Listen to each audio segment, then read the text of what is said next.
Good evening. Welcome to the October 28th joint study session with the Stillwater City Council and the Stillwater Planning Commission. At this time, I will call the meeting to order for the City Council and the Planning Commission in this joint study session. Tonight we have one item on our agenda, one general order. This is a joint study session of the Stillwater City Council and the Planning Commission to discuss and consider short-term rentals in the city of Stillwater, including but not limited to possible discussion and presentation of statistics of residential short-term rentals within the city, including the number of licenses issued, code enforcement complaints and activity, tax collections attributable to short-term rentals, possible discussion of the city's short-term rental code provisions, which may include comparisons to similar code provisions from other Oklahoma cities, and possible direction to staff regarding short-term rentals in the city of Stillwater. There will be no action taken on this item. This is a study session. We will not be taking action on this item. This is a chance for the City Council and the Planning Commission to speak together about issues and that have come up with our short-term rentals. And so looking forward to this discussion, and I will turn it over to Interim City Manager Brady Moore to take us from here. Yes, thank you, Mayor. My name is Brady Moore, and I just want to again thank you all for being here this evening. This is a joint meeting of the Planning Commission and the City Council, which is great. So we're grateful for your all's attendance, and we're excited to hear your experiences through this process. We're going to discuss short-term rentals, which kind of is at best is a complicated topic for municipalities. Short-term rentals can have a positive impact on the visitor economy of a town and gown community like we have here in Stillwater. Stillwater is a host city, and so it can be a positive impact when we host events here in Stillwater. However, short-term rentals do have their diverse challenges as well, such as demand on affordable housing inventory, demands on our infrastructure, such as trash, reduced parking, wear to neighborhoods and the roads, and just the overall impact that can have on efforts to protect the character and safety of our neighborhood. So it is a complicated topic, but we're excited to talk about it tonight. We're going to discuss the current process in the city code that we have here in Stillwater that regulates our short-term rentals. We want to hear from the Planning Commission, as mentioned, in their experience in reviewing and deciding on short-term rental applications, and we want to hear from the public about their experiences with short-term rentals in their community. And I'd like to quickly introduce to my left here is Senior Assistant Attorney Kim Payne. She works closely with the Planning Commission at their meetings, and she also works closely with our planning department. And Kim has done a considerable amount of research and preparation for tonight's meeting. And but now I'll turn it over to Jacqueline Porter, our city planner. She's going to quickly walk us through some short-term rental data, current code and process that we have for STR applications, and how our code compares to other cities. And then after this, we'll open up the floor to the Planning Commission. So go ahead, Jackie. Before Jackie jumps in, just want to remind folks, if you do want to speak, if you do want to make comments tonight at the meeting, there's a form that we'd like to have you fill out. It should be right up there in the front. Please fill out one of those forms and hand it to probably Dawn Dotson back there, and she can make sure you get signed up for the meeting. Yeah, and Dawn also asked that we all speak into the mic. So if it is your turn to speak or you'd like to speak, go ahead and grab the mic. It might even better to hold it like I am rather than the little holder. So, but yes, please use the mic so we can pick it up on the recording. Thank you. All right. Good evening. Thank you, Mayor, council members, and Planning Commission for being here tonight to discuss short-term rentals. My name's Jacqueline Porter, city planner. I will be going over the Stillwater's requirements and process, as well as what other communities do for short-term rentals. Stillwater's definition for a short-term rental is defined as any dwelling, portion thereof, or habitable accessory structure for rent for a temporary period of a time up to 30 consecutive days per guest within a 90-day period. This here is a map of Stillwater with all its short-term rentals. There are currently 180 issued and 145 that are active, and that is in the pink. And then the green is the non-active. Non-active is those that didn't pulled their application before they got issued a license, or they didn't renew within the time. All this is from 2019 to now. There's currently 7 in review, and 3 of those are currently on their objection period, and then will be presented to Planning Commission here in the future.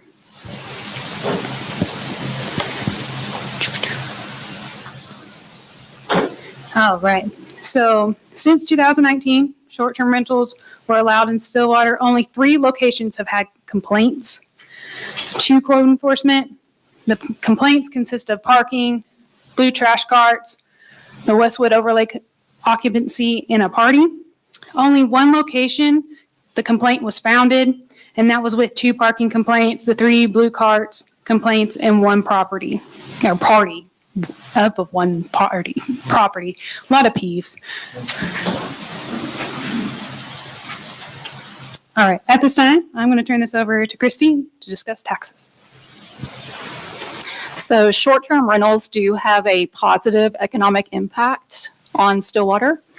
The owners and operators are required to collect and remit both sales tax and visitor tax. So our most recent estimates on that economic impact is about a $500,000 annual increase in revenue. All right. So, where are short-term rentals allowed? They're allowed in the small lot, single-family residential, large lot, single-family residential, and 2-family residential zoning districts. They are used by right in the high-density residential areas in commercial zoning districts. So, here's a licensing process from a staff standpoint. An application is submitted to the city clerk. Staff examines the current zoning for its applicability in the zoning districts of RSS, RSL, and RT.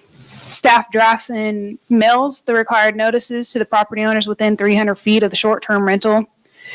If an objection is received, a short-term rental license is issued. So there is an objection period, and that objection period is 30 days from once it was applied to then after. And so if an objection is received, a public hearing will be scheduled for Planning Commission, and a second notice will be sent out to the property owners within 300 feet. If Planning Commission approves the short-term rental, they have 3 options, or Planning Commission has 3 options to approve or deny or table it. If it is approved and there's no issues, it's issued. Now, there is a 10-day appeal period right after Planning Commission's decision. With this, the appeals and objections can be received by anybody in the city. It exceeds those within the 300 feet. So if we receive an appeal, of Planning Commission's decision, the City Council is the hearing body for all appeals. We receive, hold on. Oops. Jackie, if I may, just Yeah. as a point of clarification, I think you just misspoke on the process regarding the objections. But after an application is received, if there is not an objection received during the objection period, then the license is issued without a hearing in front of the Planning Commission. However, Correct. if there's an objection received, then it proceeds to the Planning Commission for a hearing on the matter. If Planning Commission issues the license and then there's an appeal received, that appeal goes to a hearing before the City Council. Just wanted to clarify that because there are a lot of steps in the process. And with the appeal, staff sends out a 3rd notice as well. All right, so licensing fees. It's a $100 initial application fee. This does not meet the postage cost or the processing time that staff's put in to this. There is an annual renewal fee of $10. It does not require a notice or any action by Planning Commission. It is reviewed at the annual renewal in January if there has been any complaints and such, if they are allowed to renew. So, on to the good stuff. Short-term rentals considered in other communities, we broke it down into 3 categories. There are broad regulations, defined regulations, and then none at all. So cities without any regulations or short-term rentals are Edmond, Enid, and Owasso. For your broad regulations, there were various approaches. During research, staff looked into a city with similar characteristics to Stillwater, with the majority of the cities that we did research were in Oklahoma. Ames, Iowa is the home of Iowa State and is comparable in population. Ames requires a short-term rental to be on the same property with the same structure as the primary resident. The short-term rental is considered an accessory use to the property. Ames requires a letter of compliance with each application and inspection with an annual renewal. Jinx, Oklahoma requires a conditional permit in all zoning districts reviewed and approved by planning staff. They do require a life safety inspection. The intent of their code was to have an annual renewal, but like most cities, staffing has been limited in the ability to enforce and track. And then we have more in Bixby, Oklahoma. Code requires a specific use permit for those. All right, for the cities that have more defined regulations, we have Broken Arrow. Their short-term rentals has an entire section dedicated to the regulations, enforcement, and grounds for denial. The required license inspections with an annual review, which requires a screening with the request of from the rest of the neighborhood.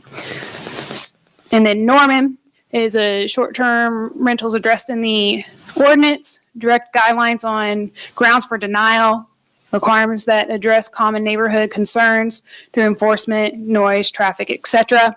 And there is an annual inspection that is required. Courtesy notices are sent by the applicant when a new short-term rental is applied for, but no public hearings at Planning Commission or City Council. So on to the last one. Tulsa, short-term rentals are considered a use by right in all zoning classes, but is required to license to operate. At this time, I'm going to allow Planning Commission to provide their voice on their observations and challenges with the short-term rental process. Jana.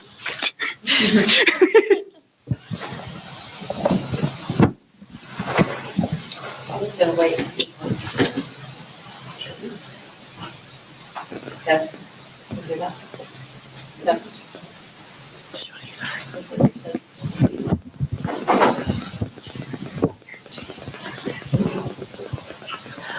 I was going to defer to, can you hear that? Okay. I was going to defer to my planning commissioners, other planning commissioners, and see if anybody had anything they specifically wanted to address, or if you'd like me to just kind of talk about the things that we usually hear. They can't hear me? Can you hear me now? Oh, I have to like put it all the way up and like eat it like an ice cream cone. Okay. So I was going to say, I would ask if any of the other planning commissioners would like to jump in at first, or if you'd like me just to kind of start generally on the things we typically hear. All right, I'm getting a thumbs up.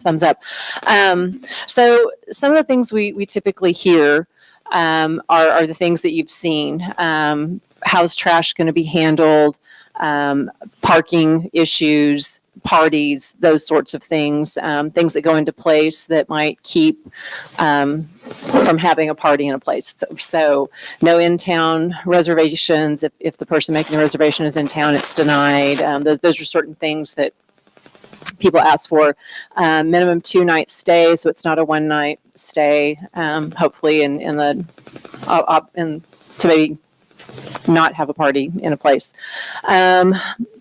Some of the other things that we often hear are safety of children in the neighborhood. If there's a sex offender that would want to get close to a school, that would be something that is of concern to some of the neighbors. Some of the other things are just the increased amount of traffic into a neighborhood. That's another one that we hear frequently. I think one of the ones that was already on the PowerPoint is the Westwood Overlay District. How many non-related people can be in a residence. Some of the others that often come before us would be concerns in and of a homeowners association. And as a planning commission, we cannot enforce any of that. The city cannot enforce that, but we can take it into consideration. I think the other thing that kind of comes up, and it's really hard to define, is does the short-term rental change the character of the neighborhood? There are some areas of town where these are more concentrated. I think we saw that on the map earlier. And does the concentration change a neighborhood? And so I think those are most of the things that we often hear. Any other things any other commissioners would like to add? Anything I missed? I'm looking at Commissioner Shanahan. I know one of the things that we that comes up too and was mentioned early on is impact of affordable housing. What this might have for residents. Anything else?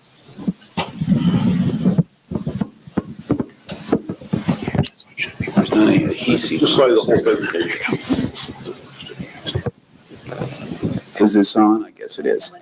Yeah, I would concur with the chair. Affordable housing impact, I think, is hard to define in terms of data collection. I do know that in a recent National League of Cities national meeting in Nashville, that this subject of short-term rentals was the most highlighted subject, both in work study sections and in discussion groups. And one of those items they discussed was the impact of affordable housing. We already have issues with that just because we're a college town, correct? And you take houses off the market, so could be investment property owners, it could be just single family owners sometimes. But that is a real challenge in this town. I don't know that anyone has a real answer to that yet. Also, I think that I think Jim kind of emphasized this, a real problem we have on the Planning Commission is we have no guidelines. All right, our guidelines aren't official. Essentially, it's the feedback we get from the community, what they see. Also, talking about the character of the neighborhood, this again is rather ambiguous, but I do know there have been several protests in the neighborhood off of Washington Street, north of the campus.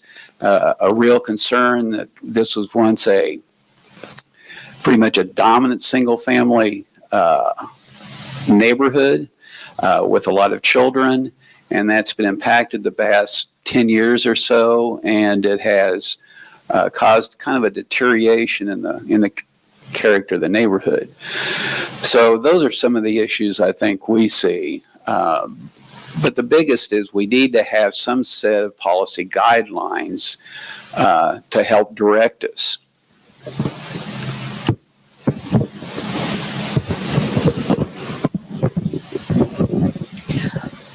I'll add to that. Commissioner Shanahan and I are kind of telling you all the negatives about it. I always like to have a positive as well with the negatives.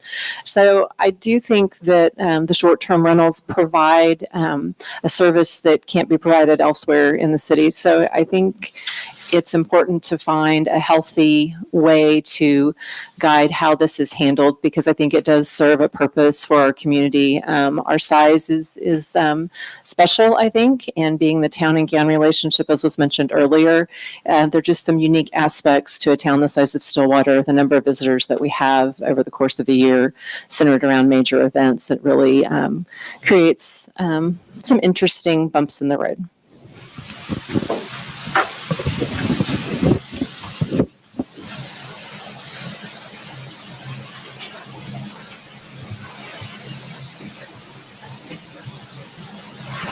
Does city council have any comments?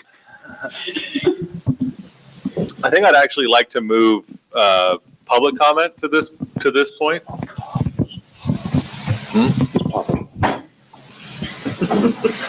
Just the microphone expert next to me. I think it'd be great to hear from the public, comments that folks have. I've got several folks signed up to provide comments at this point, unless anybody on council really has something they want to say at this point. Let's hear from the public. I'd love to hear what other folks in the community have to say about the current situation. Actually, maybe before we do that, I do have a couple of questions just on staff's presentation, just maybe some clarifications or some questions about what's been presented so far, just to maybe get some of those issues fleshed out a little bit. One, maybe I guess we should start with like the underlying reason why we have a short-term rental regulation in the first place. And we did put this in place in 2019, I think, if I recall right. Most of us, some of us at least, were on council at the time. We had that conversation. I think, this came up because of the concern about the fact that the zones where we require these licenses are zones where commercial activity is generally prohibited, right? And the idea of a short-term rental being operated in a single-family neighborhood was considered commercial activity, and you couldn't really do that without a permit. Can you expound any more just on sort of the reason we're doing that? And if we're doing it because we don't want to allow commercial activity in single-family neighborhoods, how are some of the other communities that you mentioned don't have any regulation at all about this? Are they just ignoring it? Have they completely canceled, said nobody can do this at all? I mean, there's that whole conflict that started this conversation 5 years ago.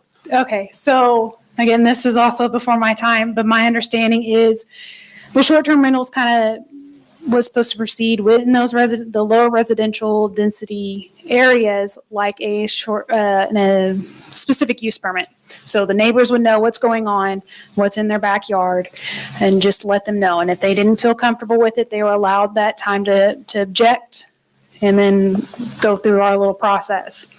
Now, other cities, it varies. There are some that don't allow it at all. There are some that just say, go for it. And they have no regulations whatsoever. And that's throughout the whole entire state. Diana Hood, she did my associate city planner did all the research. So she, yep, they're under.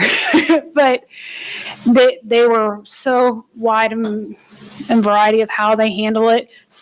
So there's not really, the ones that I presented were ones that were kind of closer in size for us, but even smaller communities don't regulate them at all. So that's all I've got on that. Mayor, if I may add just a little bit of commentary to that. There were pretty much two guiding principles in regulating short-term rentals. First is that they are not regulated on a state level. So they've left it up to local governments to decide how to regulate them that best meets the needs of each community. The regulations, as I recall, the history of our current code provisions was to address residential zoning districts, and that would be the zoning in which we would require a license. And we did follow, as Jackie said, very much that specific use permit as far as the review of the license. Another primary concern, though, was the local lodging industry, because you have hotels that were already invested in the city and paying lodging taxes. And so regulation also ensures that we're able to capture that economic benefit to the city. And so that's a little bit of the background for our current code provision. Okay, thank you. That's helpful. So you mentioned in commercial districts or in high density housing, there is no license required because there's not that same, they're by right, use by right.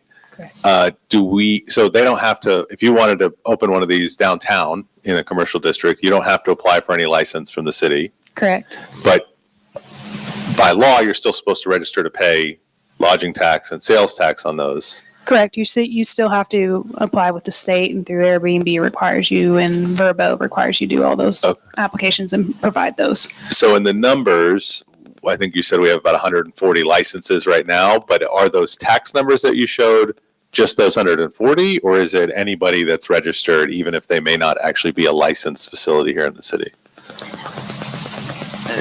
So coming up with that estimate was a little bit of a challenge, because some are operated by the owner and some are not. Some do contract with Airbnb or VRBO. We all know that VRBO, you can reserve a regular hotel room through that. So it was a little bit of a challenge to come up with a good number. So that is a good estimate. Of all the activity, Of all the not activity. necessarily just the license, the 140 that we have licensed in residential neighborhoods. Yeah, and there's no way to know how many are remitting through VRBO or Airbnb without asking them to disclose that. Yeah, and to answer your question, yes, the numbers were rough estimates based off what comes in from the taxing commission, Yeah. correct, in that category for visitor tax and Airbnb and VRBO type collections. And those platforms have made it easy where, like, I think Kimberly mentioned that yeah, they collect and remit the sales tax for those users on those platforms. So to answer your question, that total number revenue would capture more than what you're seeing on the map, because there's those that are operating in a commercial area. Well, yeah. So, I mean, that's my other question is going to be then how do we enforce permit requirements, right? How many, do we know that there aren't? Well, I mean, I would assume there's a certain number of these that are operating in areas where we would require a license that haven't gotten an actual license, that haven't done what they're supposed to do and gone out and get that license. Do we know what that number might be? Do we have any estimate of, I mean, I think I heard maybe from Christy at some point that we're talking about 500 plus that are actually listed on sites in the Stillwater area. Those other 400 of them aren't just in commercial areas, I would assume. Correct. We currently don't have a process in trying to obtain all those. We do, code enforcement does go through and try to capture those that haven't pulled a license. But we do that probably quarterly, just to go through. But those in the commercial and such, we don't keep track of those when they do that research. If I may add to that, code enforcement also receives complaints, maybe from a possible neighbor saying, hey, I think there's a short-term rental operating on this house. Is there a license? Code enforcement checks into that, and then they will do some investigation to determine whether or not they are operating a short-term rental and whether they have a license. If they don't have a license, they believe they are operating one, they will reach out to them and make contact and get them into compliance.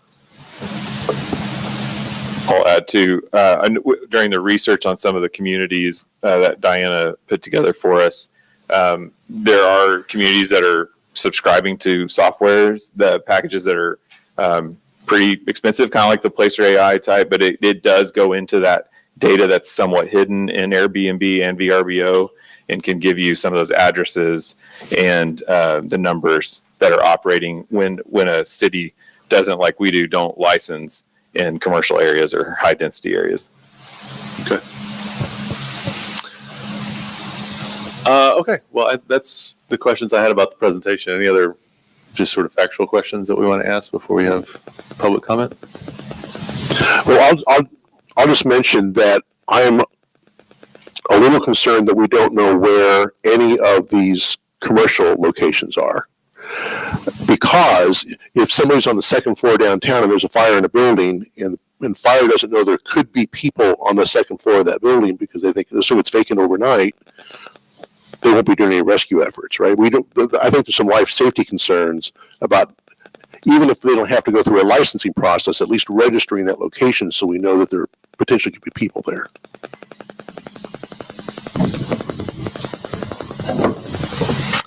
All right.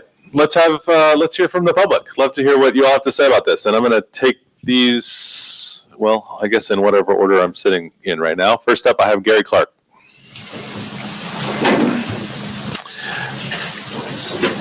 If you could just introduce yourself with your name and address, and then I think we're going to give 3 minutes. If you want to go longer than 3 minutes, maybe don't. I'm Gary Clark. I live at 320 Idler Lane. Can you hear me okay? Yes, sir. Okay, well, first of all, while I'm starting, if you might throw up on the map all the locations, I'd appreciate that. I have a couple of questions. Have you denied any short-term rentals? Yes. How many? I believe Steph has that answer. Okay, we've had one denial and then 2 that were appealed. Yeah, that they were ultimately approved, or, you know? Well, other than the one that denied, it died, and then the two that would appeal to city council were approved. Well, I'm only familiar with one instance, and that was on Isler Lane. And that was approved by the planning commission unanimously, approved by the city council unanimously, and in my opinion, completely overlooked the impact on the neighborhood. And if you're going to just ignore those things, then I'm not sure what we have to talk about. Frankly, I'm very disappointed in the approach that was taken in those cases.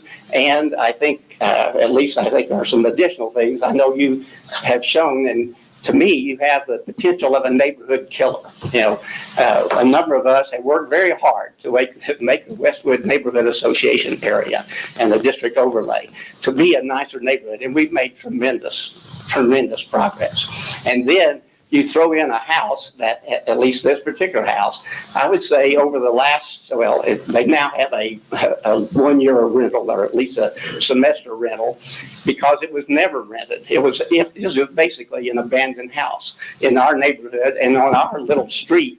With only 5 or 6 houses, you take away about 25% of the neighborhood. That's a killer, and we can't have it. If you put in another one, you get a couple or 3, then I want to move out. I don't want to be there. And so as a city council, a city planning commission, I think you have a responsibility to try to enforce the ordinance as it was written. I mean, it very clearly grants you the right. And apparently you seem to think that you didn't have any choice, or at least that's the way it came across that night, both of those 2 nights.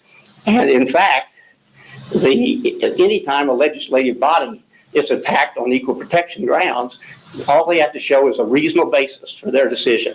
Every neighbor around there said, we oppose this because this will have a negative impact on our neighborhood, and talked about specific reasons. There was ample support for denial of that, but it was approved unanimously in each case. And I find that personally unacceptable, extremely unacceptable.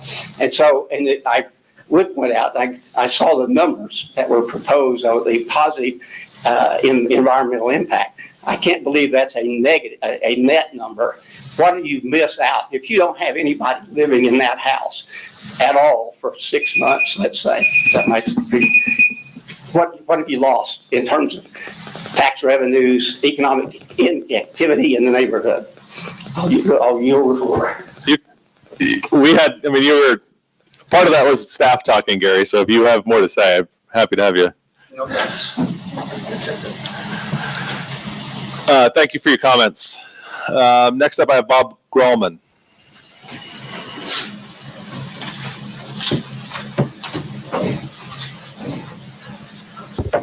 Thank you very much. It's very nice to be around you folks, many of whom I've worked with over the years. I've lived, and my wife, Diane, who's co-president of the Westwood Neighborhood Association, we've lived in our home for 43 years in the Westwood neighborhood.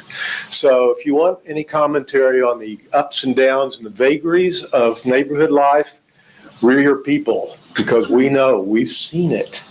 And I think Gary's comments were very well advised on the subtle but devastating impact that can occur over the years if we don't pay attention to the rules that we set in place. People ask me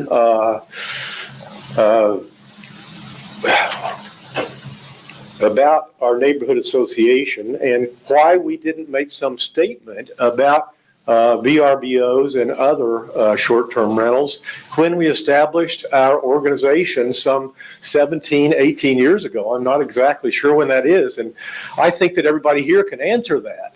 Who'd ever heard of such a thing as VRBOs and Airbnbs? But now they're here, and they are changing things quite dramatically.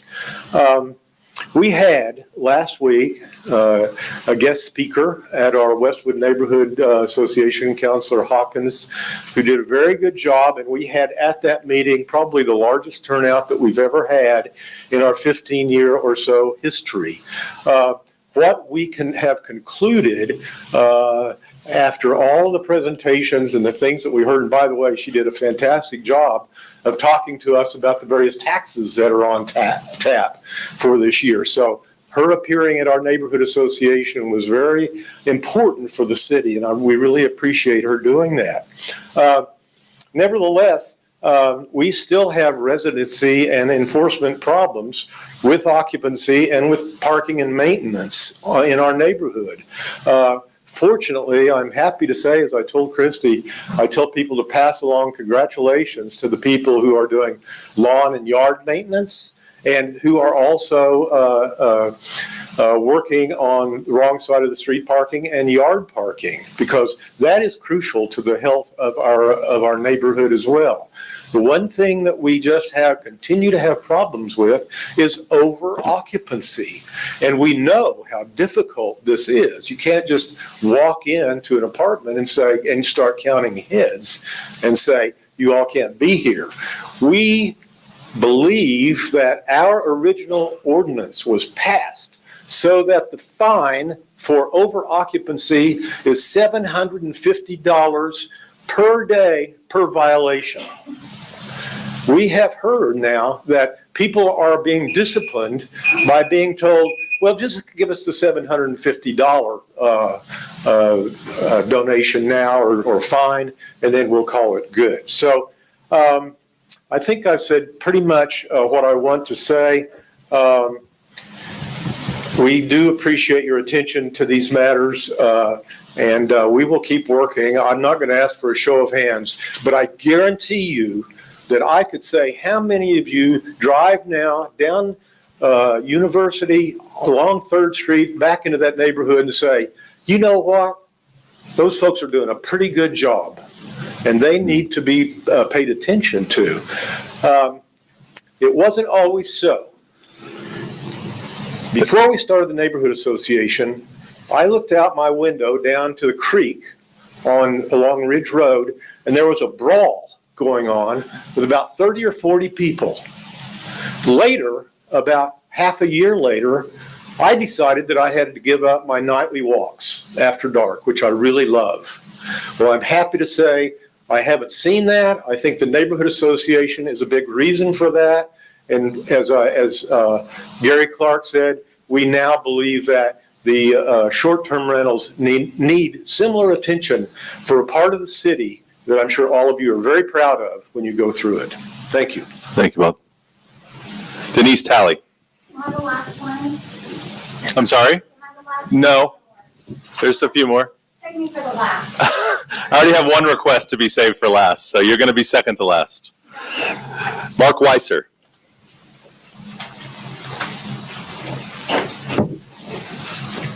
I actually had not planned on talking at all, but I was handed a form, so there you go. My wife and I choose to enjoy the ownership of our property partially through renting, either long-term or short-term, which of course is our right under various legal decisions. And this is one way that we rent properties. My concern is actually more about enforcement. I'm a university professor in business, and I do some things with short-term rentals, or have in the past. And we actually went looking for non-licensed entities here and elsewhere. And now this goes back a couple of years, so this is not a current snapshot, but it was about 50-50. And it was actually done by Google Street View, so literally with the pictures of the houses finding the property, so we knew we were about right. And with the, not all that recent anymore, but the 75% increase in lodging taxes that occurred a few years back, I was hoping some of that would be used for enforcement. But I don't believe it is. I'm not sure about that because there is a large number. And then with that big concert that was announced, most of the homes on there that we went and looked were not licensed. So, now the problem is our enforcement policy is if you're caught, we give you 30 days to get licensed, right? So odds are good they won't get caught. If they are caught, well, the concert's over, right? So we're going to have probably an extra 300 short-term rentals that weekend, and that weekend's going to be crazy enough. So anyway, that my issue is more about those people who are trying to live within we have things collected wherever possible through Airbnb, and we also have a tax permit. So if something is not done through Airbnb, it's done through us. So we try to follow the policies. We try to be good neighbors. We drive by our houses multiple times every week, whenever possible, more frequently than that. But we do wish there was a way to inspire others to do the same. That's all I have. Thank you. Thank you. Denise Talley, you're second to last. Well, I had no plans on talking. I just wanted to come and hear what this was all about. But there's several things I think after hearing the concerns that I'd like to share. We started our Airbnbs back, I think in 2017, 18. I met with the city. There were some other folks that were a part, and we discussed taxes and just certifications and things like that at that time. I understand the concerns of the neighborhoods. I so appreciate that. For those of you that don't know, I'm a real estate agent. So I deal with people all the time, and buying your home is a very, very important. It's going to be over 3 minutes. But buying a home is a very important decision, and everybody wants to keep their property and keep the integrity, right? Hence why the Westwood overlay came in, right? So I do know that subdivisions that have HOAs, they can update those, they can amend those HOAs.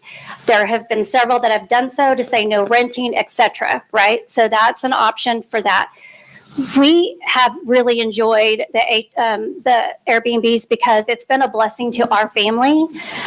We do have people that mow regularly. We do know how to monitor. It's a special trick when you get into this world of knowing how to monitor those people, to know how many people are there.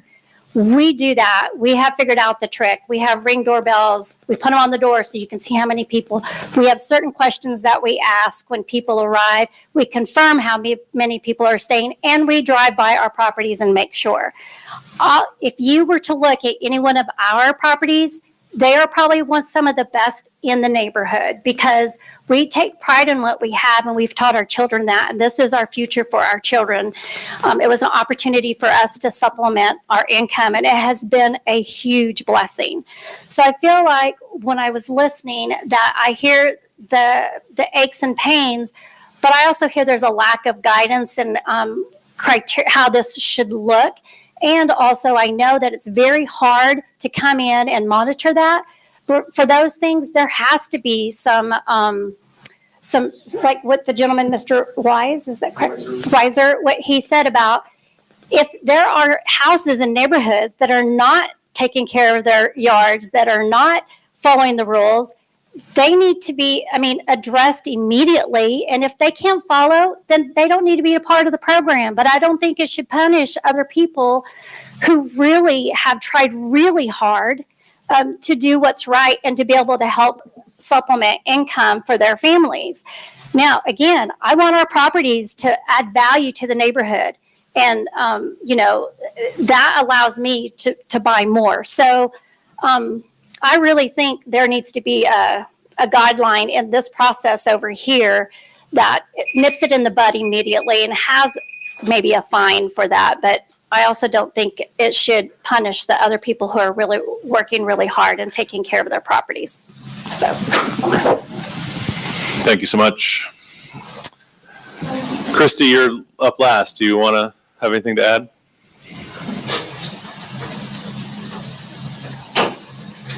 Well, for those who don't know, I'm Christy Morrison with Visit Stillwater, and clearly the travel and tourism industry is my life and has been for, on Wednesday, 29 years.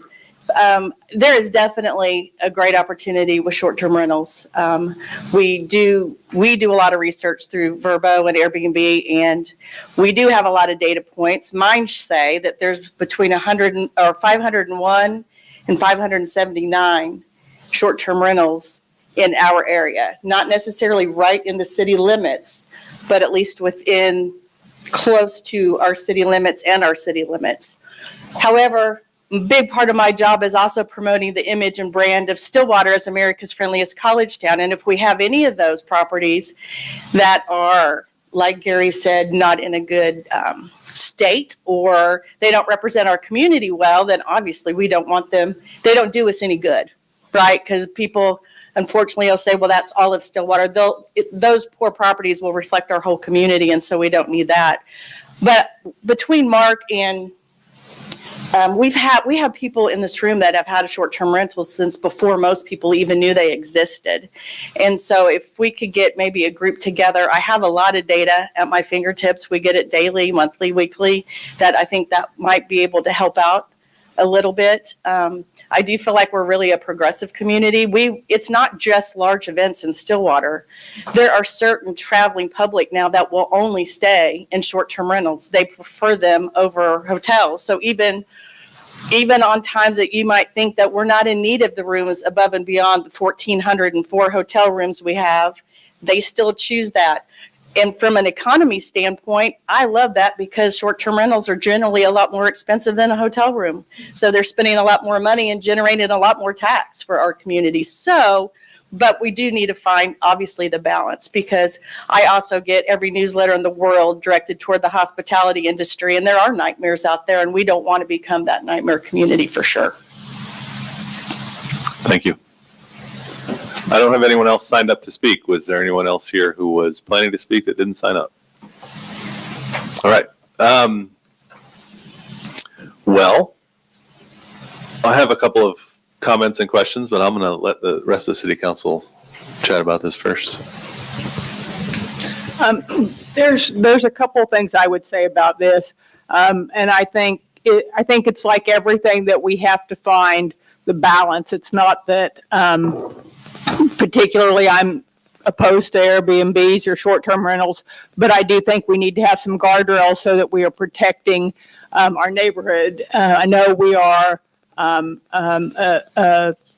hospitality, I mean, America's friendliest town and campus and all that, but I think we also owe it to our community to take our community members into consideration and how these things might impact them. In looking at, while I appreciated kind of some of the cities we did a comparison to, I really think the more worthwhile comparison, other than just Ames, Iowa, are football towns, are college towns, because I think that's really where the comparison is. In doing a little reading, some of the things that I have seen that could be taken into consideration as we are looking at our ordinance and what we're going to do with it. Lawrence, Kansas is an example. Short-term rentals in single-family residential districts must be owner-occupied in Lawrence, Kansas. And the owner must live there for at least 9 months of the year. Now, that sounds great, but we also have to balance out with compliance and how easy that is for the city to monitor. And that, I think, is a tricky thing. Fayetteville, Arkansas, there's no cap on the number of owner-occupied rentals, but they have an overall cap on how many short-term rentals they can have in the town.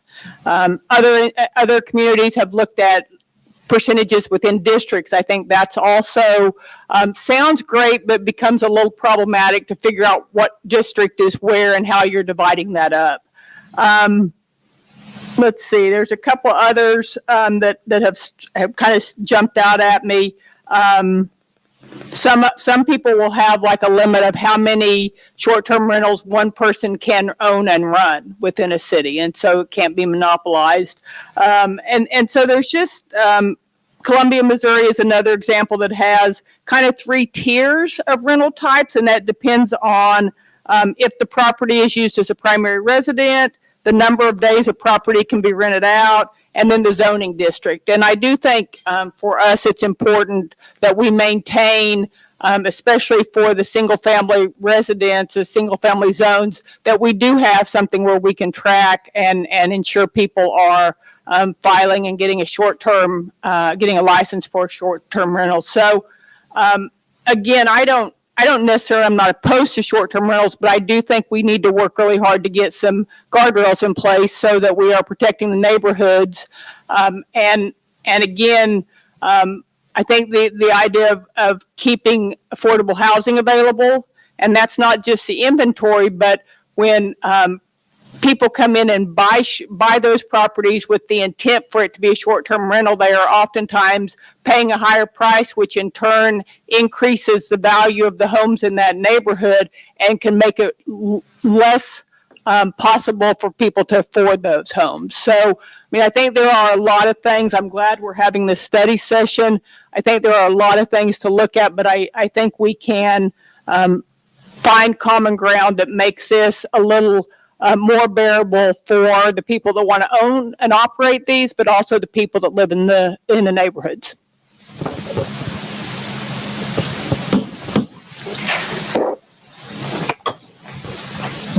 I also, is that working? Yeah.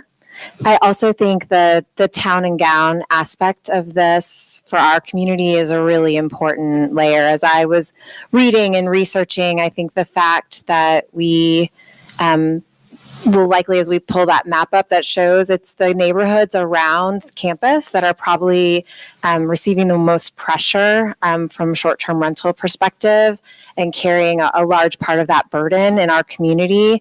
And I think opportunities for caps on the numbers in those neighborhoods or moratoriums or the types would be very important. I think also being a university town, a college town, that it would be very, I think overall data here is so very important. I really appreciate, Christy, your comment to say that you have data that you can share. I think from a staff perspective, I would like us to get more data so that we understand exactly, can get our arms around the issue a little bit better, so we understand the types of visitors we should be planning for in our community, and that we're making policy accordingly. I think that's so very important here. But I would wonder, just looking at the long-term rental market, how many are even in town. We had 2 speakers today that were in town owners, which is amazing to know that you drive by your properties and are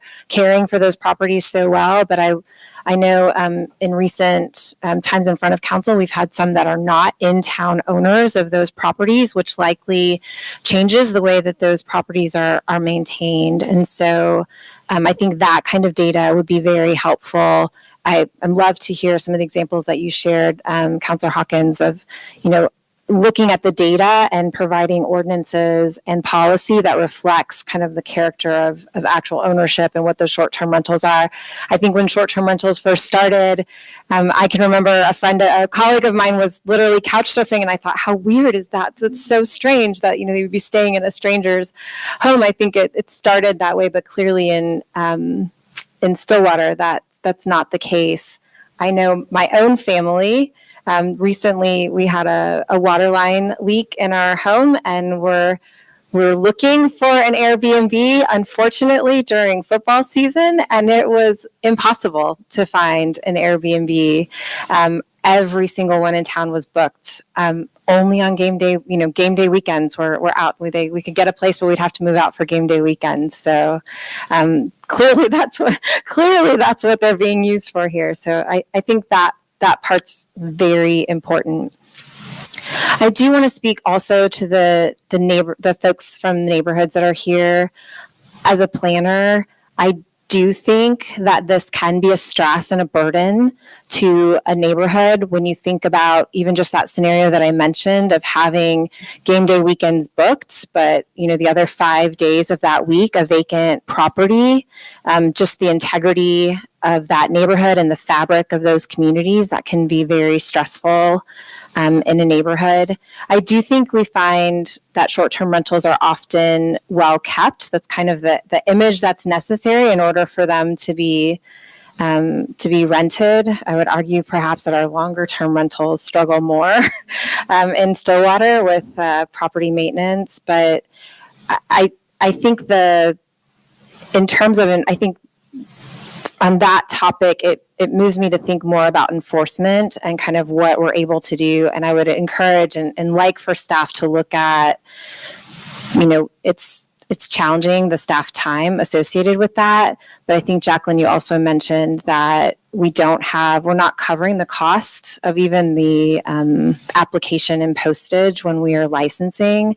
Can we look at increasing the fees there in order to help us with enforcement? Or is there opportunity in the additional lodging tax to perhaps help with that as well? I think that could be an opportunity as well. But, we do see in the data, when we look at other communities, and just from a planning perspective as a whole, this can be a stress on the neighborhood, the fabric of that community. It's a stress on infrastructure in terms of solid waste, in terms of the roads, and certainly we should be building in ways to protect that in our community.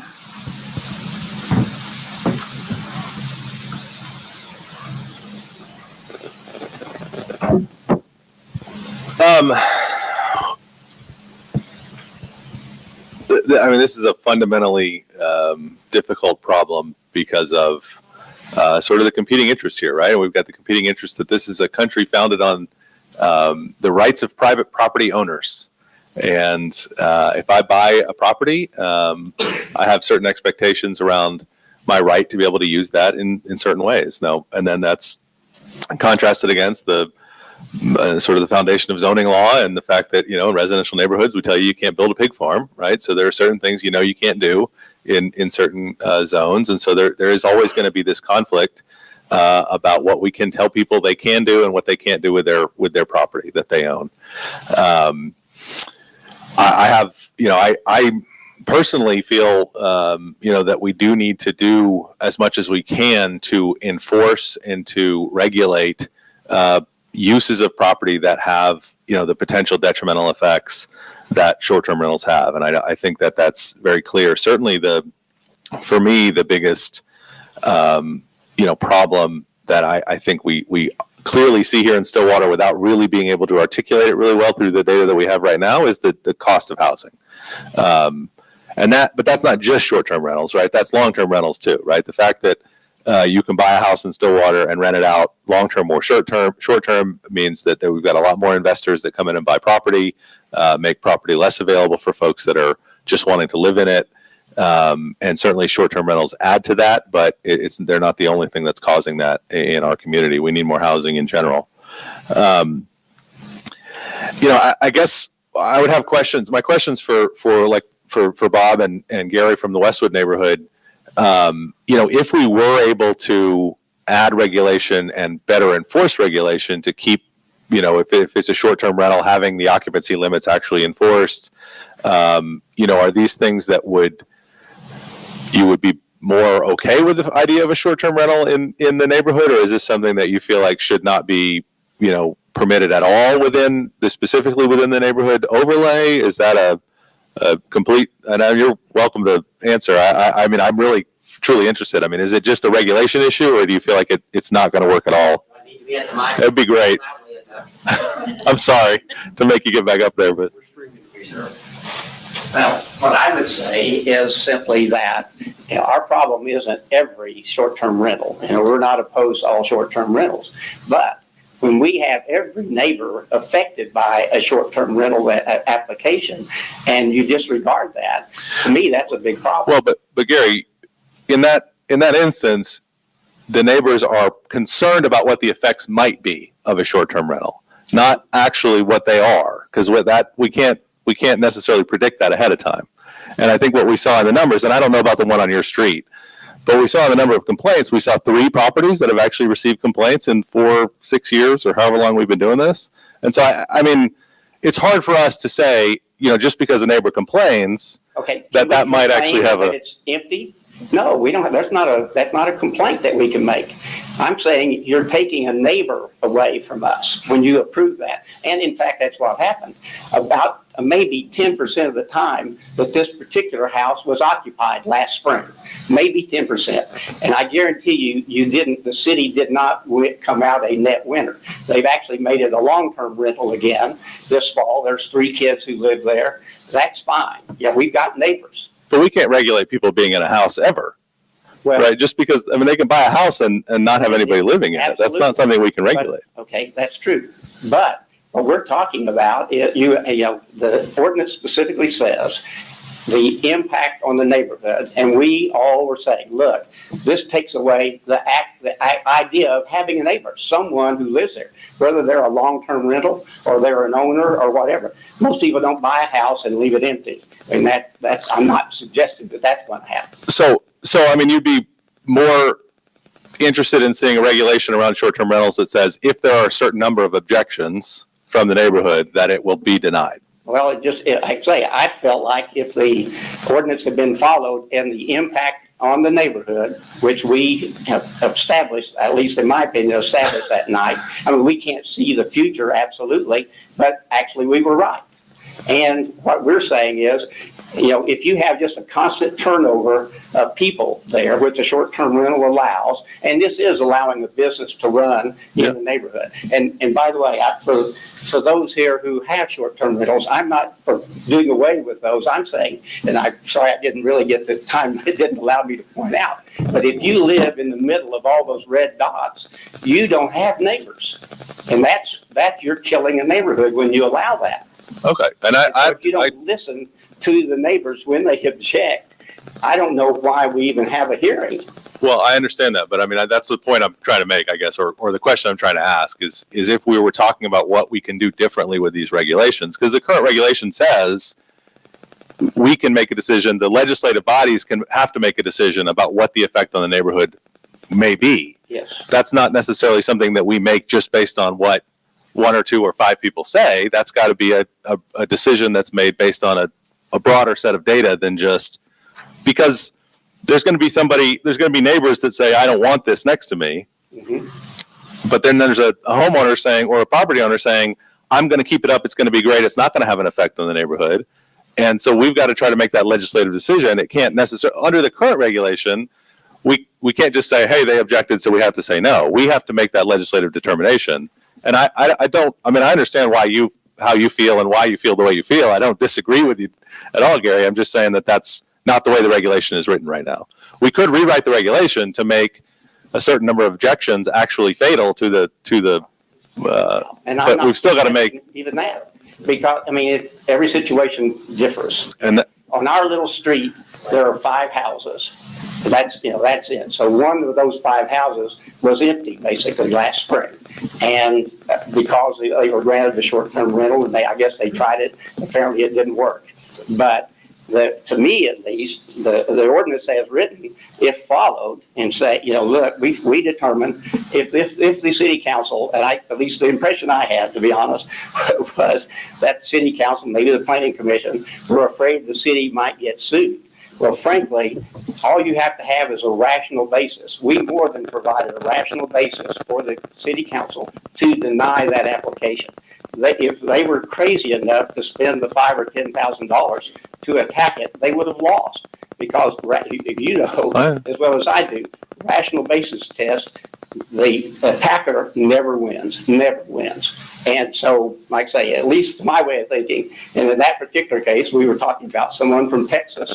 So effectively, the City Planning Commission and the City Council chose someone from Texas over the residents there. We have more than that. We've got more than that here tonight with the Westwood Neighborhood Association that is concerned about if the City Council continues to approve these dots. Those, like I said, you just put a little X on that, And we worked too hard to have the Westwood Neighborhood Association be a place that people want to live.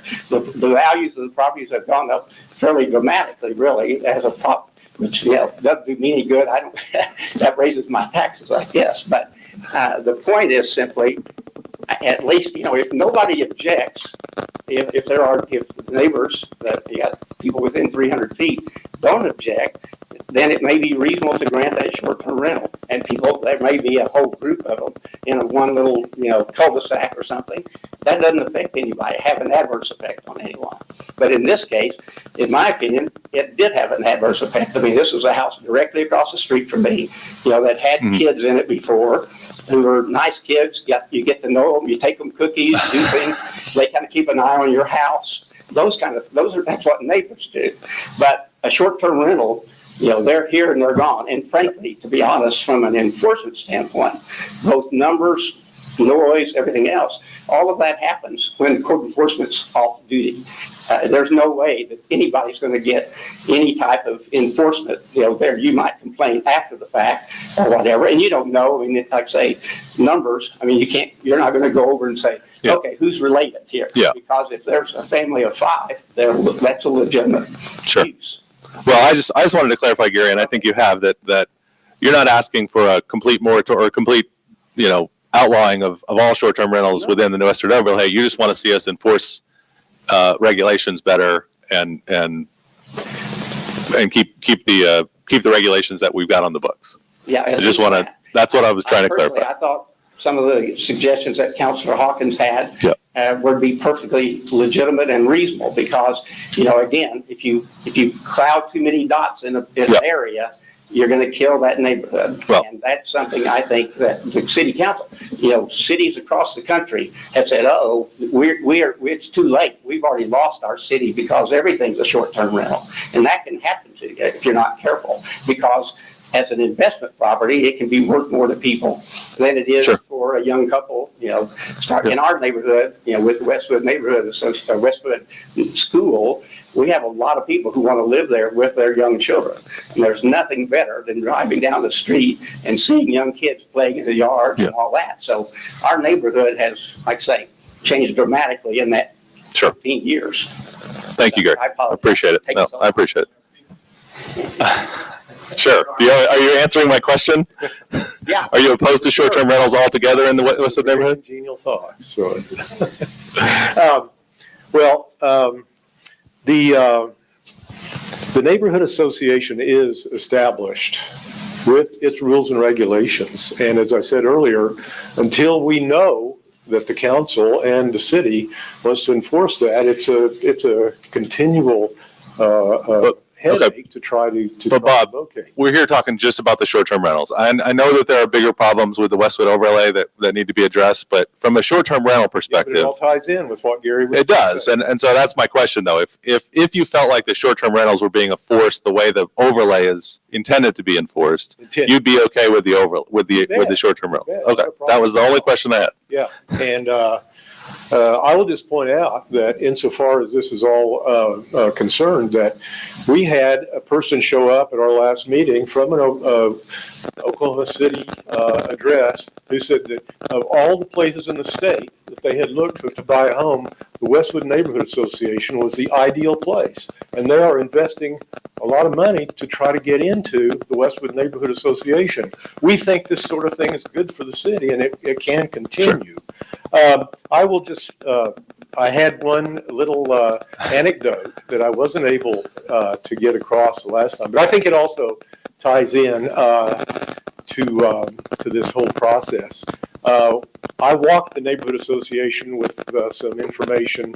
I think it was 6 or 7 miles, and I came across a college student, a woman who was leaving her 4-bedroom home as was a rental person in the home. And I said, are you happy living here in this sort of environment? She said, by all means. And I said, well, how many of you are there? And she said, well, there are 3. The woman who owns a house has an extra bedroom that she could easily fill. It's close to campus, but she thinks that abiding by the standards of the neighborhood association is good for the city. And I agree. Yeah. She could easily have made more money, but she thinks that the overall benefits override all of that. So Thank you, thanks Bob. for the Thank you. Yeah. My point here is that we have a few options, right? One is to do what we're doing, right, which is a fairly low impact. We're not spending a lot of time or money clearly on enforcing the laws or the permit we have on the books right now. We don't really have the time or the money or the personnel to do much more than we're doing, right? I mean, code enforcement staff's here. How many code enforcement staff do we have? 2. And so while I do agree that we need to be doing a better job of enforcing, I don't know that we have the resources to really up the way we're doing enforcement on short-term rentals right now. And certainly if we want to put more guidelines in place and put more regulation in place about how we handle these short-term rentals, we're absolutely going to have to increase the fee. We're going to have to put money in from somewhere else, whether that's from hotel tax, which would require an actual ordinance change because that's not written into the ordinance right now. We would have to find a way to hire more enforcement personnel because what we're talking about in terms of being able to enforce short-term rentals to the extent we would really like to see them enforced, you're talking about a full-time job for at least one person, if not more than one person, which I'm not opposed to at all. We're just going to have to figure out how to pay for it. And I think, seeing a $500,000 economic impact of what these rentals bring to the community, there is a reason for us to look at that from an economic perspective and say, is it worth it to us to make sure that we are actually getting all the money we're supposed to be getting out of these things and paying for the enforcement that we need to do that. So, I think it's from a community perspective, we have a choice here to say, yeah, we can put a more stringent regulation in place. We can put more stringent guidelines that say, this is what you're supposed to approve and this is what you're not supposed to approve from a planning commission guideline. We can put more, what we saw on the list of other places that have those sort of books of regulation around short-term rentals. I have no objection to that generally. It will be more expensive for the people who own them. It will be more time consuming and it will require new staff and additional staff to the city to be able to do that. Alternative probably, if we want to avoid the problems, is to say we're going to limit the number. We're not going to issue any more permits. We're not going to allow any more of these things. Now, the question then becomes, well, we clearly already have 300 or 400 of them that we're not collecting, that we may, we're not enforcing the license, on now. And so if we say you can't do it anymore, how are we going to actually enforce that? I think what we need to do is look at increasing our level of regulation around this industry, and then figure out how we're going to pay to actually enforce it. Because I do agree with the folks that are here that are doing a good job. I think we do have a lot of owners of short-term rentals in this community that do a great job with them. I have one in my neighborhood that came to city council on objection that I voted to approve. And I'll tell you what, it's a well-kept house. It's right at the entrance to my neighborhood. They keep it up. It's not busy. It doesn't have, they probably rent it out 6 times a year and they make their money off of it. And it hasn't caused any problems in my neighborhood. They do a good job with it. So I don't think that we have a huge problem of these things being run down or being eyesores or being, like the Vice Mayor said. I think we have that problem more on our long-term rentals than we have on our short-term rentals. But there is I think a need here to see what we might be able to do from a staff perspective on increasing the level of regulation, how much it's going to cost, and how we're going to pay for it. I am not in favor of adding any more burden or workload to our enforcement staff now, because we have overlays on the books that we're not enforcing as well as we could be enforcing them. We've got to figure out a way to do that, but we've got to figure out a way to do that in a way that we can afford to do, because we just don't have the staff or the resources to enforce a more stringent level of guideline right now. So I would like to see us figure out what that might look like and figure out, can we pay for it and do we want to pay for it? Mayor, if I may make a couple of comments that I think would add value to this discussion. So part of the reason we're having this study session is because it's been some time since we passed this ordinance, and now as we're seeing it in practice, we're seeing some challenges and wanting to, discuss how we could improve our processes. One thing that I think that's important to point out is, as our code's currently written, although notice is sent to neighbors in the 300-foot radius, anyone can file an objection or an appeal, and actually that is what we're seeing.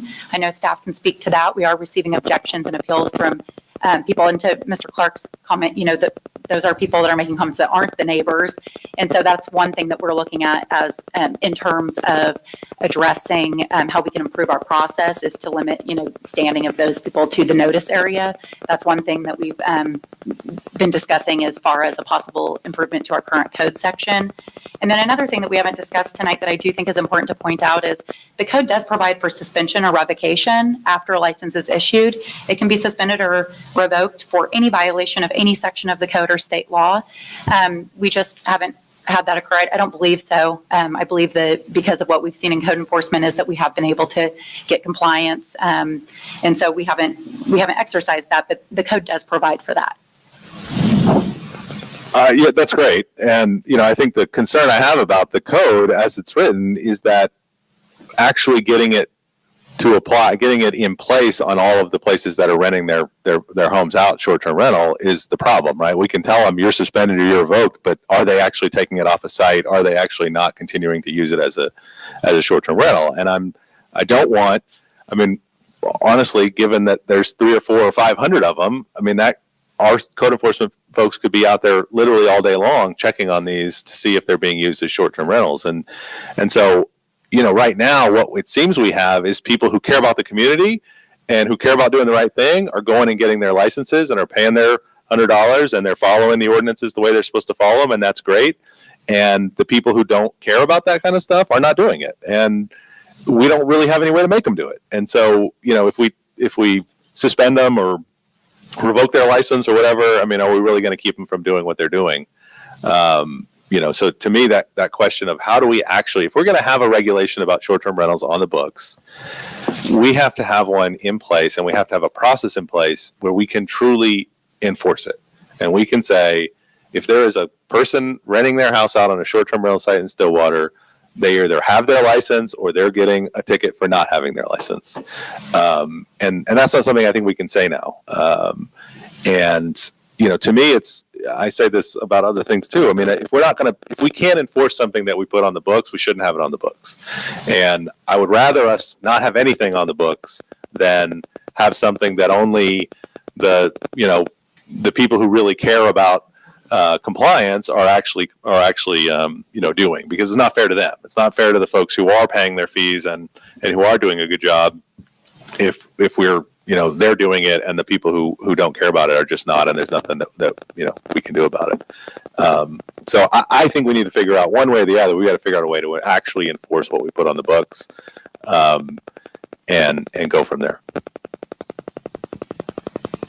So one quick thing you kind of alluded to a second ago. The news to me tonight was that we have 150 or so that we know about and 500 or so in the area that we dump altogether. We need to get a handle on that gap there and figure out how many we have, where they are, and go from there. That's a data point that I think I would need to try to understand this. And if we can enforce fees on some of those 350 that we don't know about, that generate some revenue to maybe help with compliance. But I know that rose concern on it. I heard Chrissy say there's 500 that she knows of, and we know of 150. There's kind of a problem there. Will? Sure. Please introduce yourself. My name's Mike Martin, and I live on 3rd Street, and I'm the new kid on the block. I've only been there 7 years. And I'm going to throw some quick numbers at you and where I come from. Graduated 50 years ago. My soon-to-be bride, who's still my bride, we picked out 3rd Street 50 years ago, and it took us 43 years to get back. That being said, we picked it out for several reasons. I come to you as a retired school superintendent. I hardly twitch when I get in front of board meetings. And this is where my wife would say, don't say anything stupid. So, but as an old football coach, you sometimes have to cut to the chase, and we're dancing around this, and I think it's a good meeting, and you've heard it, but I live by two things as a school superintendent: was document or die. If you don't write it down, it never happened. And we need to document. I'm speaking for the Westwood Association. We need to document those rules. And for the lady that was the realtor, do you tell the prospective buyers about our overlay? Thank you. They have to sign a document. I was just curious. Do all the realtors do that? They're supposed to, but like anything else, everyone's different. Document or die. And the other one is how do you eat an elephant? One little bite at a time. If we can put, for the realtors and the people that have the concerns, and you've hit upon it, we've all been nice, it's enforcement. But how do you eat an elephant? You document it. You make sure the realtors have a copy of that and the law and the enforcement people put it on the door, circle it, and go on. It will eventually turn the tide. It may take a long, long time. But I bought on 3rd Street for 2 reasons. One was being a superintendent. I wanted to be able to sit on my back porch and drink a beer and hear the bells of the library. And then I wanted to sit on my front porch and hear the sounds of Westwood Elementary and drink a beer. But it's a wonderful place. The work that came before we moved there is amazing. But and I'll close with this: 33 years in education, I spent all my time in small schools. And if you lose your schools, you lose your town. If you lose your schools, you lose your neighborhood. How many of you can tell me what a blue ribbon school is? Raise your hand. Oh my God. That is the highest honor an elementary school can have in the United States. 1% of 1% takes 3 years, or it did when I tried to do it. It takes 3 years to get that award. And within 300 feet of my house, there are 3 families that have 9 kids, and they live there because of that school. I'm done. Thank you, sir.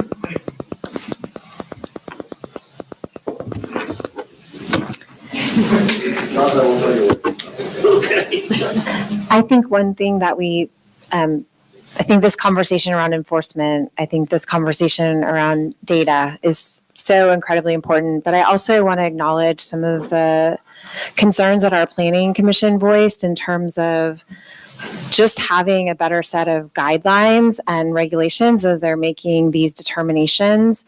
I think, Gary, listening to you talk about the community character and the integrity of the neighborhood, we don't really, as governing bodies, have very good language that reinforces exactly what that means and what the kind of boundaries and pieces of that. I think that's what I think I heard some of our planning commission speaking to a little bit in terms of how we make decisions around whether or not a certain application or license would be harmful to the neighborhood. And so understanding that and building that into the decision making, I think would be very, or into the regulations or guidance would be very helpful. I don't know what that looks like. If it could be, a number that potentially, right, if you look at a neighborhood like Westwood, that's receiving a lot of this pressure from the short-term rentals because of their proximity to campus.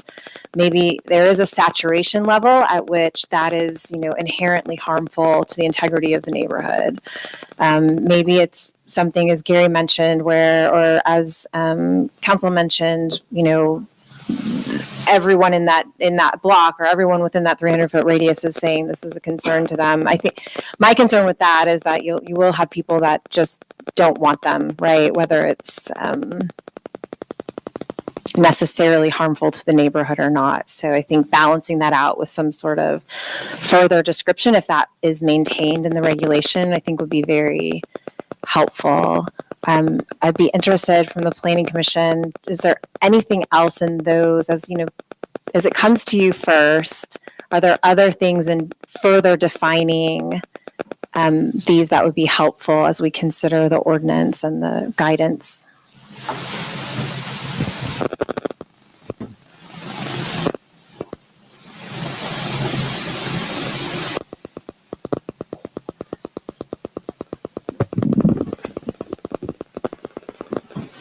Not necessarily on the topic of defining, I guess. One of the things that was brought up earlier that I think is really tough for me is whenever we hear Stillwater residents that are bringing up this issue and objecting, and we're ruling in favor of someone that's out of town coming into Stillwater and buying a property. And for us, we typically try to ask, okay, so who's going to be actually taking care of the property? And most of the time it's not someone that's employed. It's I have a friend who is going to come and clean it. I have a friend who can stop and check in. I think those issues for me are big. Having somebody that is directly responsible living in Stillwater for the property, I think is something that would be important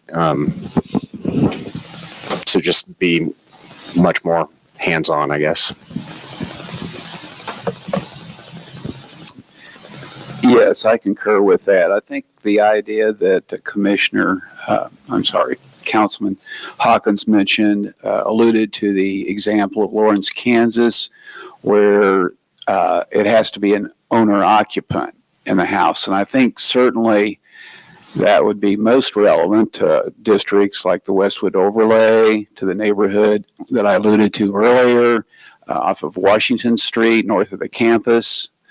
Also, I did suggest that neighborhood contact Westwood and learn how they went through the process of establishing an overlay district. But I think certainly, like you mentioned, having a requirement that person has to be an owner occupant of that house would help. I'll just, as an aside, say I've Airbnb'd a house in Lawrence, Kansas that was definitely not owner occupied. And I think one of the things that I would just clarify on that is that it was, and I don't know where you stayed in Lawrence, but it has to be owner occupied if it's in one of the residential single family districts.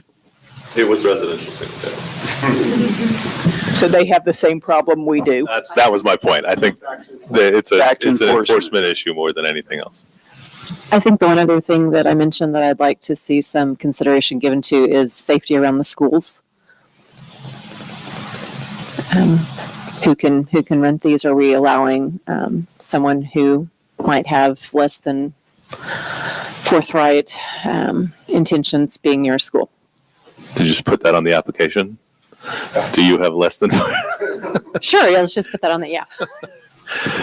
Yeah, I mean, I would, like I said, I think it would be great if we can beef up the regulation a little bit to give a little bit more guidance. I think when it comes down to it, though, at some level, unless we're making this just a ministerial act that staff is just checking a box and saying yes or no, you get a license, even then there's going to be an appeal process, right? There's always going to be an element of discretion, and those of us that serve on these boards are going to be put in positions every once in a while where we just have to decide, I mean, if that's a concern that you have about an application, you should absolutely voice that and vote no. I mean, I think that I don't know that, that we have I mean, I've always voted my conscience on the ones that have come before me, and I will explain, and I would sit down with whoever, if you disagree with the way I voted on approving or disapproving anything, happy to sit down and explain why I did what I did. But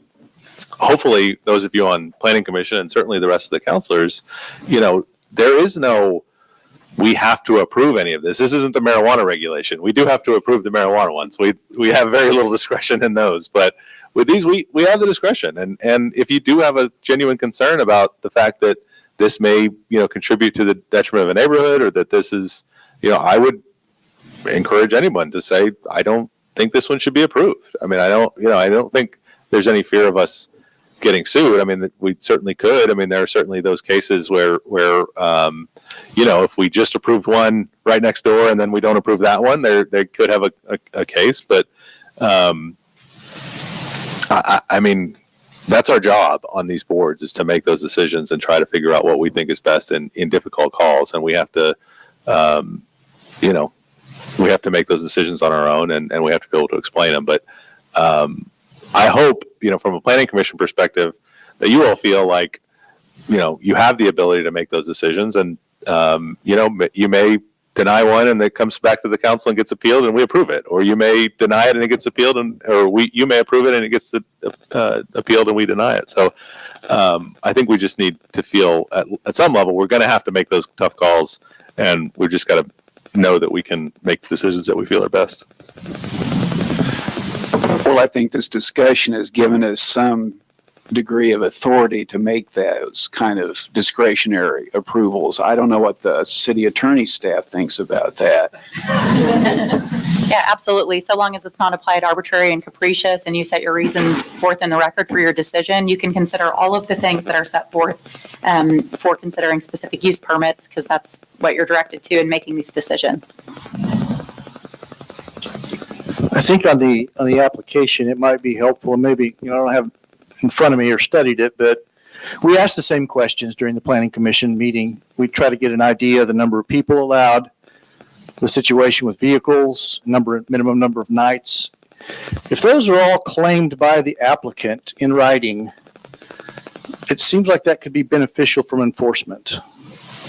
And if they violate that, they lose their license. I mean, it's because you don't want it to be a long process where it's back and forth. That's just it. This is what you said you wanted, and we agreed to that. Because when they tell us things in front of the planning commission, we just have to sort of believe that that's how it's going to be. We have no real teeth in, if they say they're only going to allow 3 cars, I don't know. They could have 5. We're not going to know. And so there's just no mechanism, it doesn't seem like, for that discussion where we go back and forth on what's going to be allowed, for there to be any repercussions from that. If I may expand on what I think you're trying to relay, most times when we have a public hearing on this, it's the same questions that the planning commissioners like to ask to help the people objecting. Who's our contact if there is an issue? Do you have someone in Stillwater? Who is going to regularly mow? All those things are not in the application process currently. And I would propose maybe that we look into that and capture all that ahead of time so that the applicant can think about those things and the planning commissioners can make a better decision. Well said.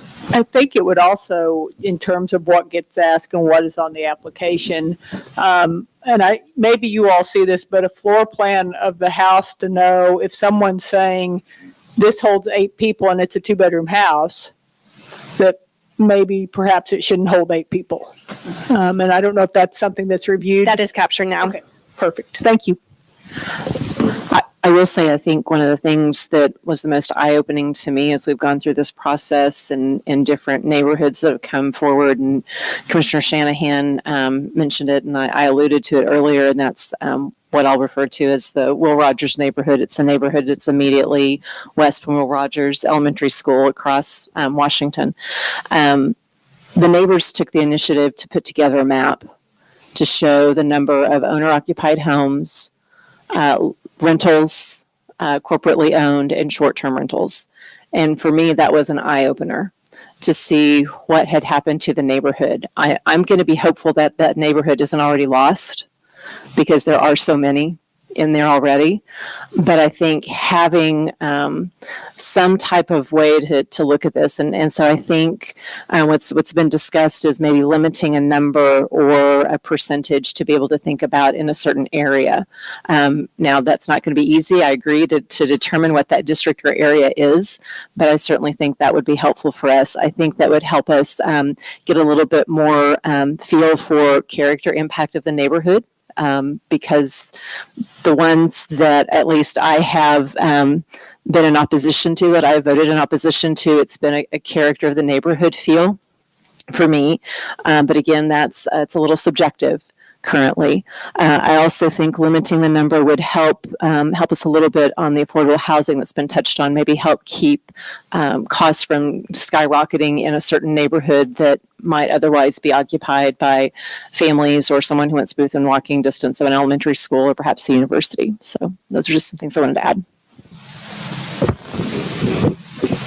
This actually has to do with something that you're talking about. Come to the microphone, please.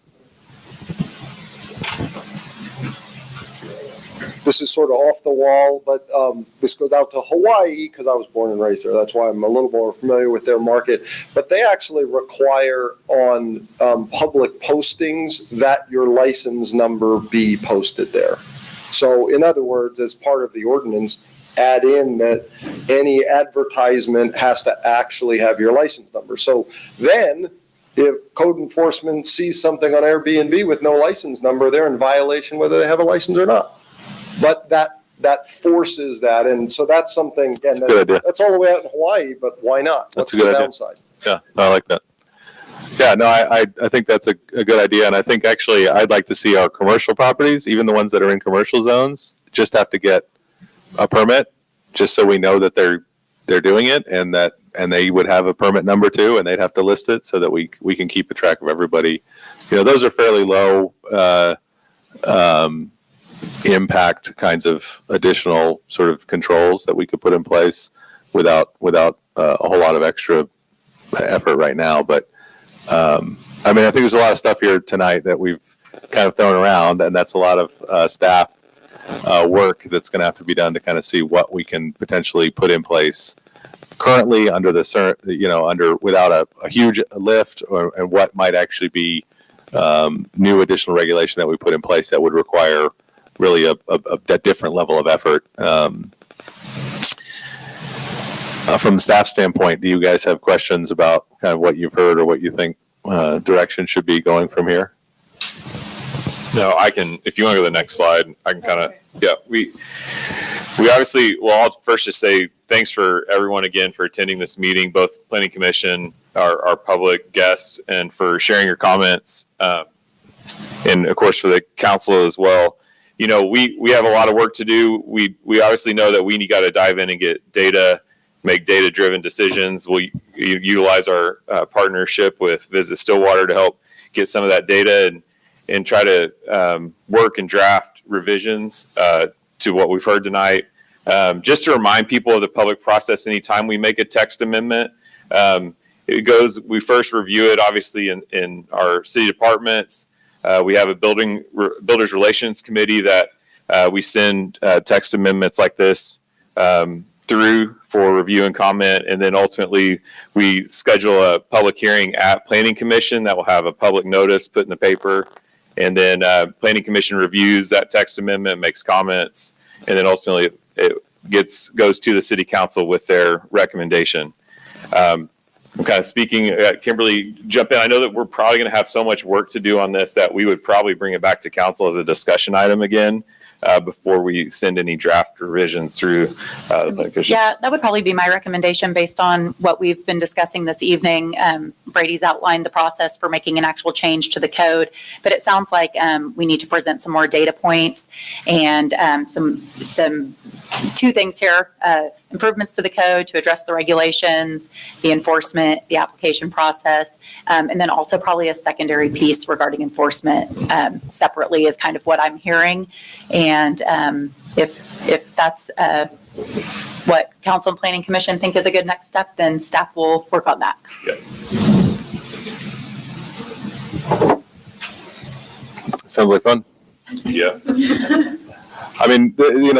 These are slow processes. Unfortunately, this is not stuff that gets changed overnight. And I know we've got pending applications, we've got decisions that are going to have to be made in the meantime, and issues that continue to be of concern while we're trying to figure out what to do next. And I think the only thing I'd say about that is that you guys being here and sharing comments and continuing to let us know when you see issues is the best way to continue to move that process forward. I think the fact that we're all sitting in a room together right now is at least a positive indication that we're committed to working and figuring this thing out and trying to balance the interests of multiple different parties who are interested and involved in short-term rentals.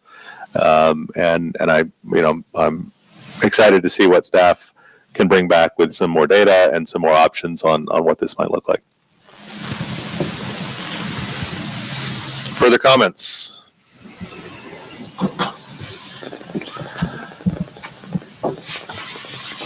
All right. Well, at this time, I will adjourn this meeting of the Stillwater City Council and the Stillwater Planning Commission, and I appreciate you all being here.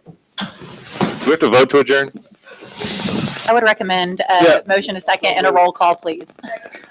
We have a motion from Councilor Clark and a second from Councilor Hawkins to adjourn the meeting.